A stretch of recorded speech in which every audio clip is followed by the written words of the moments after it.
everyone. So I know that some of you have noticed that I have started doing Inktober, and I've certainly never done it before. But members of my community kind of brought it up in one of our calls, and I was like, I wonder if I should give it a go. So I have been creating pieces for Inktober and really loving the process. I don't know, just soothing. It's just been a soothing practice for me to just sit down and create a little illustration based on one of the prompts that were given on the different lists that are out there for Inktober. Sometimes I follow the main Inktober prompt. Sometimes I find other ones, alternative ones. There's a couple on Instagram that are really fun. And so today it is day 11 of Inktober, and the official prompt was disgusting. And I wasn't really inspired by that prompt. I don't tend to like to create art that reflects anything disgusting. It's just not in my wheelhouse. So I found an alternative prompt, which was Spiderweb. And then my daughter told me about the Greek mythology where Arachne, which was a woman who thought she was a better weaver than Athena. And Athena heard about this and cursed her and turned her into a spider. So I thought that was kind of an interesting story, and I love the idea of Greek mythology. And so I decided to do a portrait of Arachne. And her weaving of her spider web. I was going to put a spider in it, but I have to be completely honest, I'm completely arachnophobic, and I just didn't want to do a spider. So she's got her web, and that's what's going on here. So I thought I would film this process for you guys. So obviously I've been working on my sketch. It takes me a little while to do these intricate sketches, but once I get it kind of nailed down, I start to go over my lines with some, thicker pencil. I use these Bic 0.7 millimeter pencils. I also have this one that I use for a lot of the fine lines. This is a Pentel Orenz 0.2 and has a super tiny lead that is really great for really fine lines. So once I get the basic sketch in, oh, and I should tell you too that this is a watercolor sketchbook by Canson. I don't remember the exact size. I think it's like 3.5 by 5 or something. No, it must be bigger than that. Anyway, I'll write it in the supply list. So I wanted to show you my process for this. Now, I tend to be a bit of a rule follower sometimes. So when I started this, I really just wanted to stay with inks, but I ended up kind of finding this blend of inks and watercolor that has been working for me, and I'm just sticking to it. So I think the whole point of Inktober is really not about only using ink and all that and following all these rules, but it's about really showing up every day and trying to create something for yourself. So that's what I'm doing. So I don't know if it's totally breaking the rules to use watercolor, but I'm using some watercolor as well. So what I do first is I take my brush. This is a Winsor & Newton, this is a Princeton Neptune number 8. I take my brush, I get it wet, and then I just kind of wet everything lightly with a layer of water, because I like to kind of start out with sort of a tone on the drawing, like a base value. And so I just kind of loosely go over this whole thing.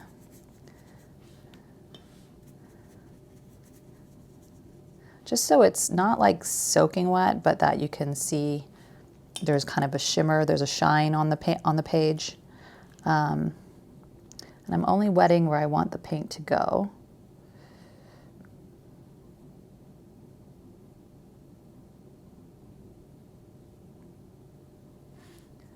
I did try this in my mixed media journal, but I found that I liked the watercolor paper better. It just handles, obviously, the wetness better, the moisture.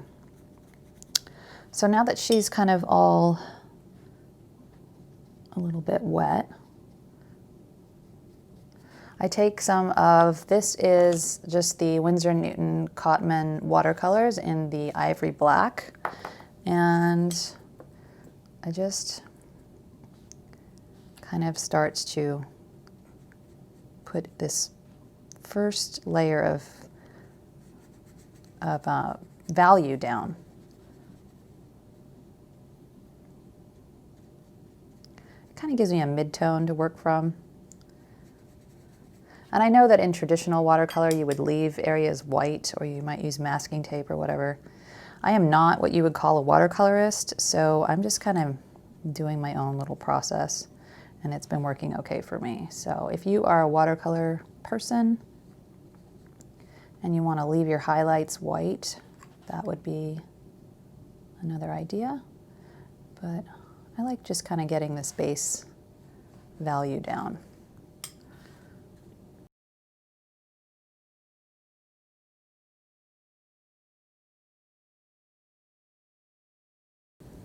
In areas that I know are going to be darker, I can go ahead and, you know, increase that darkness a little bit. I know that under the folds of her robe here are going to be dark.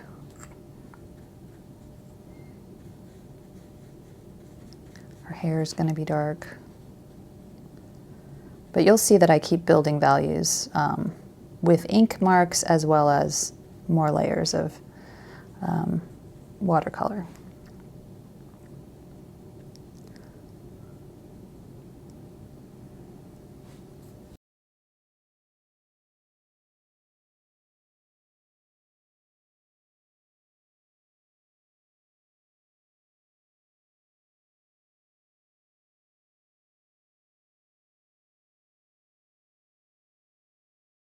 This figure I found on Unsplash, and I just loved the way her arms were upstretched like this, and her hands looked like they were kind of weaving or holding threads to me. And that's kind of what started the idea of using her as my model. I need to actually pull her up on my phone so I can look at the values a little bit more.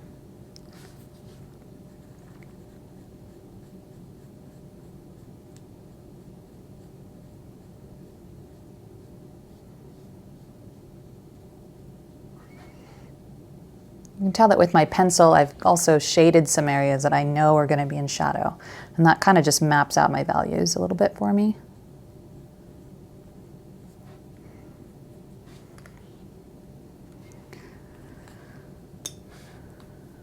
And then this, I've been using this gold watercolor ink, and I've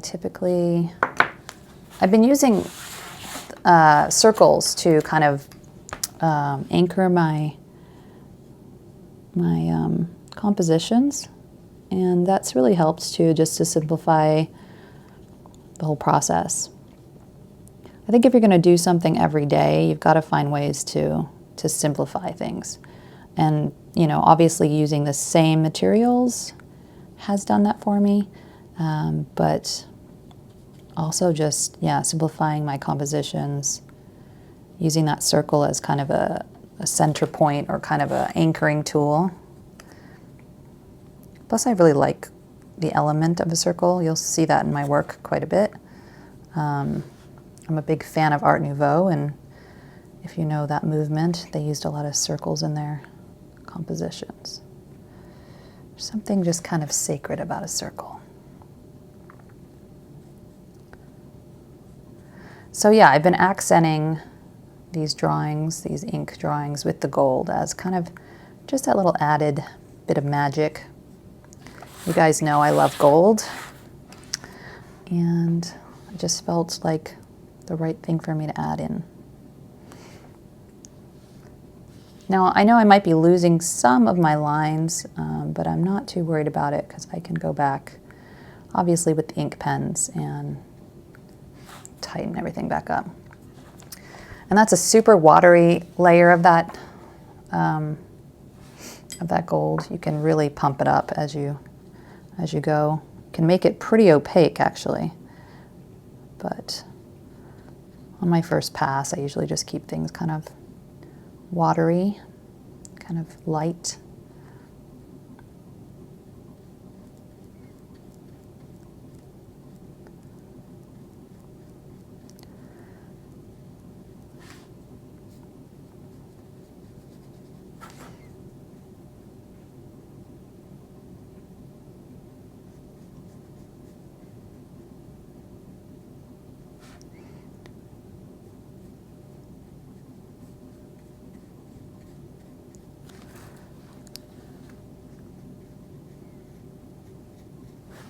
This one feels very fitting for Halloween around the corner.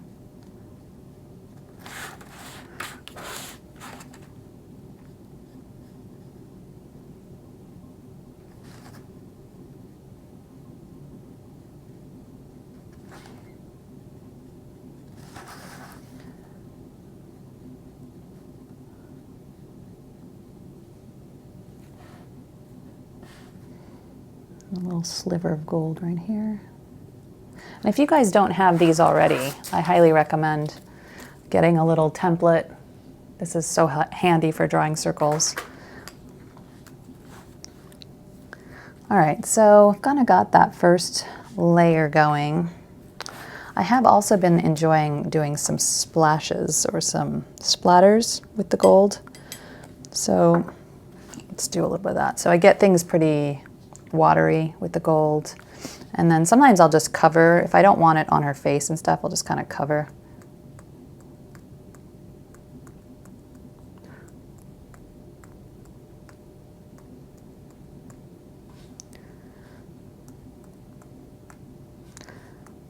I think this adds a little magic to things.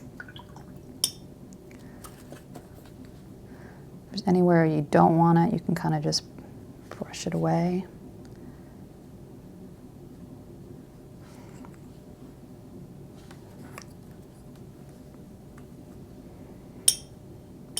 Now I will let this dry and then I'll go ahead and start to do some of my ink lines now that I have sort of this base value.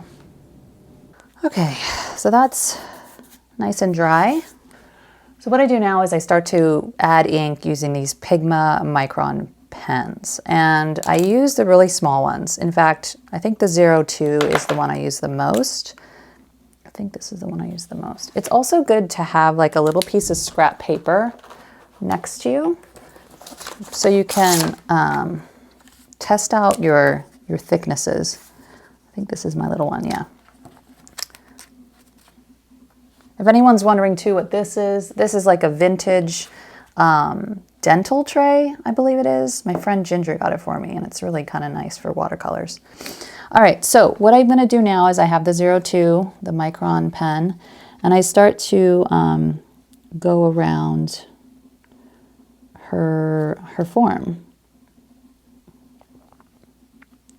I like to try and make a delicate outline, like emphasizing contours and that kind of stuff. Obviously you have to go pretty slow here and take time to really, you know, gently outline things.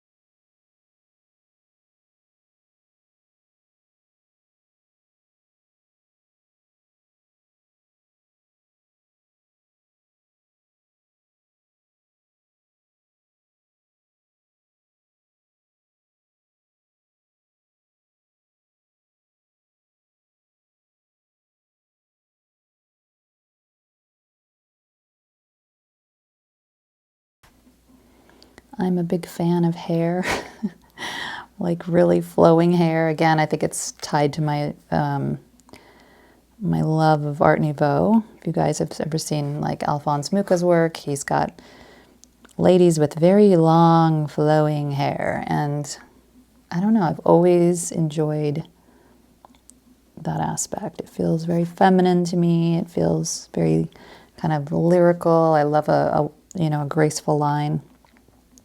And so of course when you're doing ink, you can really focus on creating some beautiful kind of rhythmic lines.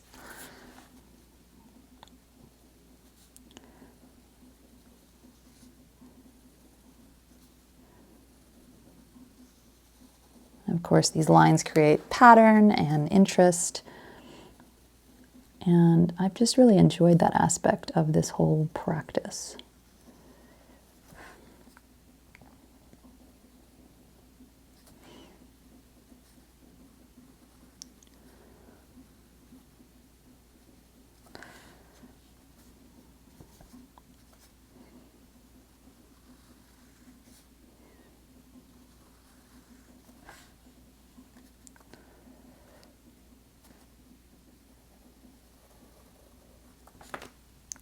With the hair, I'll often kind of partition it out into sections, and then I'll go back in and add a lot of line work. You'll see me do that in a little bit.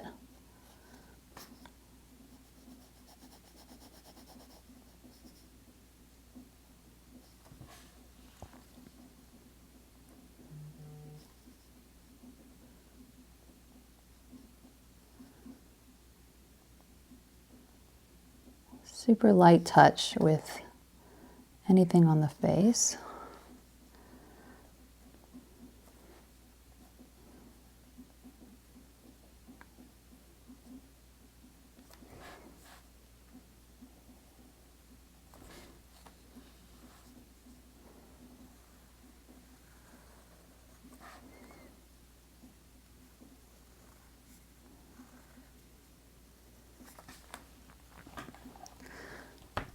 And then of course I've got to get her web in here.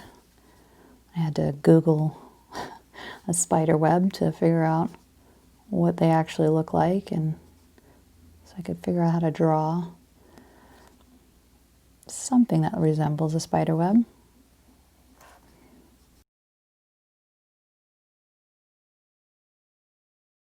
I can tell I'm going to need a new pen soon. It's kind of on its last legs. A lot of times when I want a really delicate line too, I'll almost like shake my hand a little bit so that I don't get, a perfect line. Kind of gives you that wispy filament sort of feeling to your line work.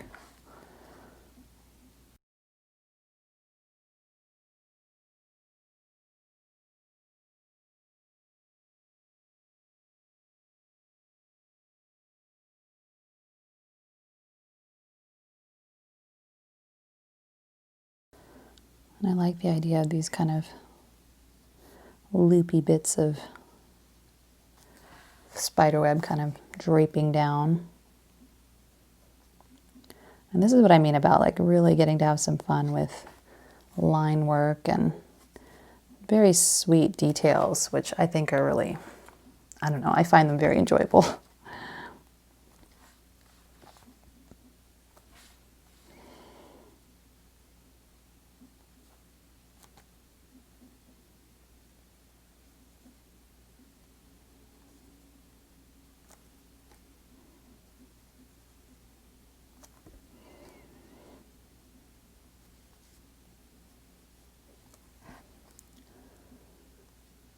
And I tend not to do like a finite sort of line around the eyes or anything like that. I let the pencil and some of the watercolor do the work for me a little bit when it comes to the details.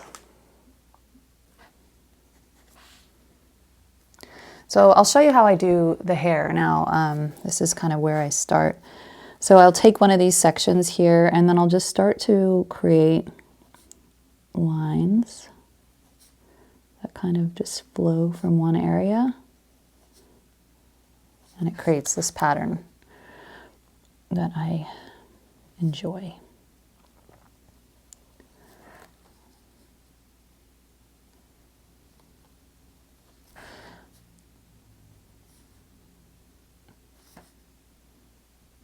Then as it kind of moves into another section, you just do the same thing. You always kind of start from one area and pull your line down.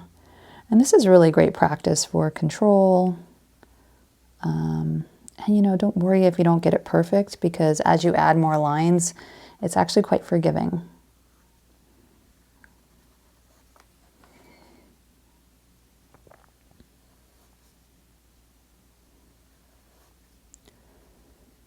Now this looks like it could be quite tedious, but if you put on some music or listen to an audiobook while you do this or something like that, it really becomes almost this meditative Zentangle sort of situation. So I have found it quite enjoyable.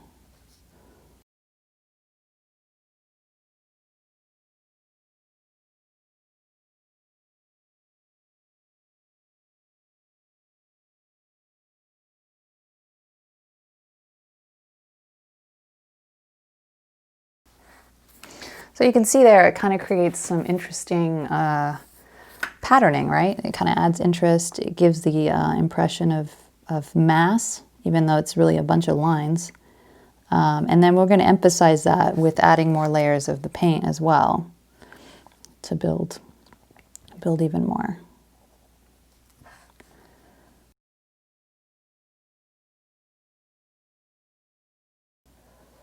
There's really no wrong way to do this, you know, just kind of section out the hair into sort of these curvilinear sections and then just kind of go from there.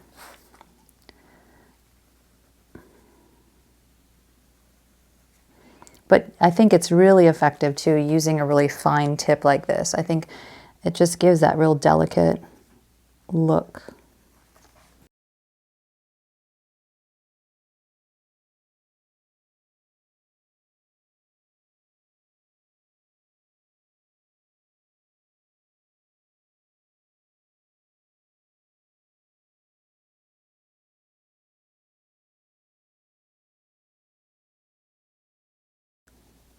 You see, by subtly shifting direction too, it just gives the hair this sort of sense of movement.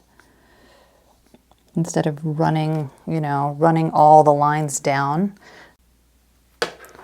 So you can build a value too by going back to the areas that would be dark and going back in and adding more line.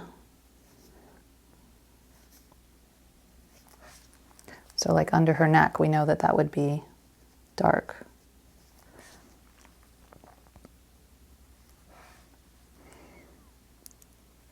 I also like to just pull out the odd strand of hair.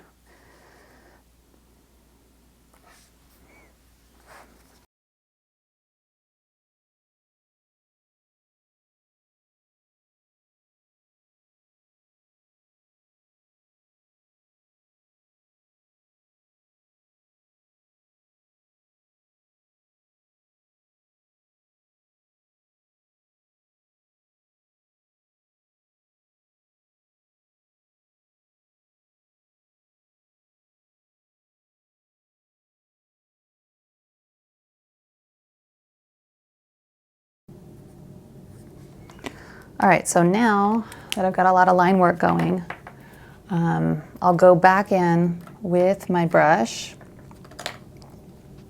Where's my other little brush? Come on.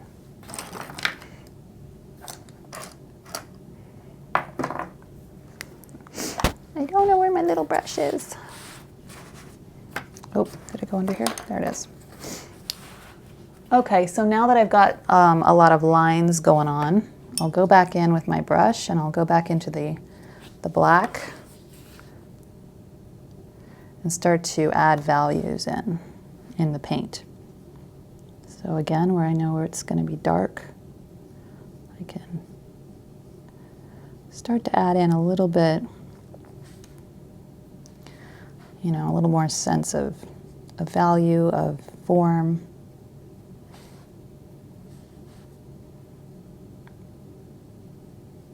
You know, where the hair's kind of tucked under or curling under, it's going to be a little darker.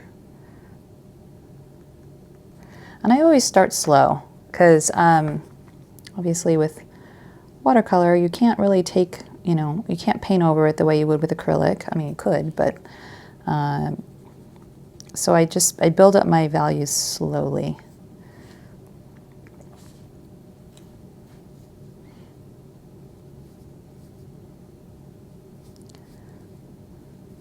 And I can always I can add in highlights with my white pen and whatnot. That's pretty easy. So I'm not too worried about, like, you know, the highlights and all that. I'm just more about adding a little more, darkness and value to the hair. And really to the whole piece. I'm going to be building up the value now.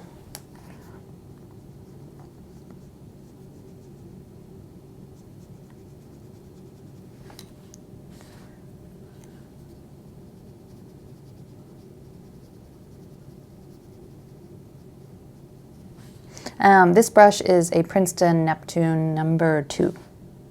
And I pretty much just use those two brushes. Again, I think if we're going to do something every single day, we've got to find ways to simplify. And that has really helped me actually do this work, do this process.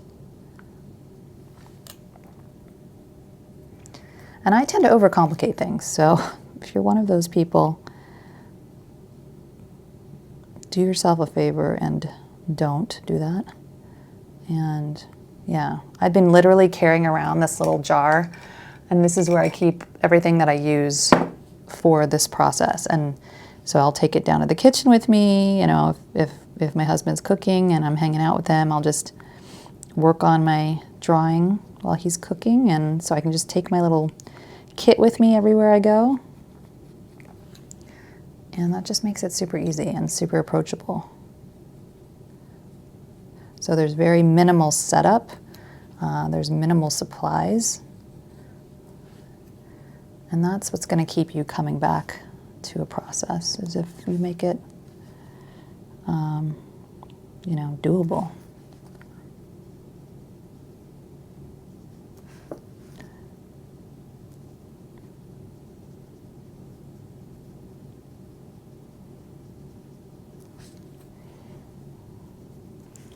Just adding a little bit of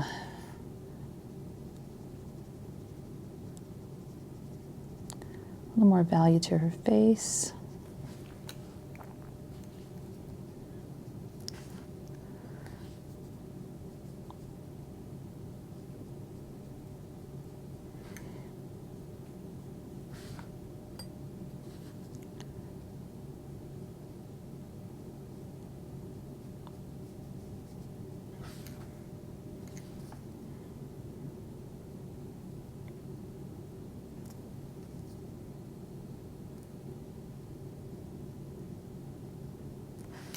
And you can probably tell, I mean, this is all really subtle. Everything's pretty soft. You know, I mean, I could go more intense, but this whole series has been kind of soft, and I've really enjoyed that element.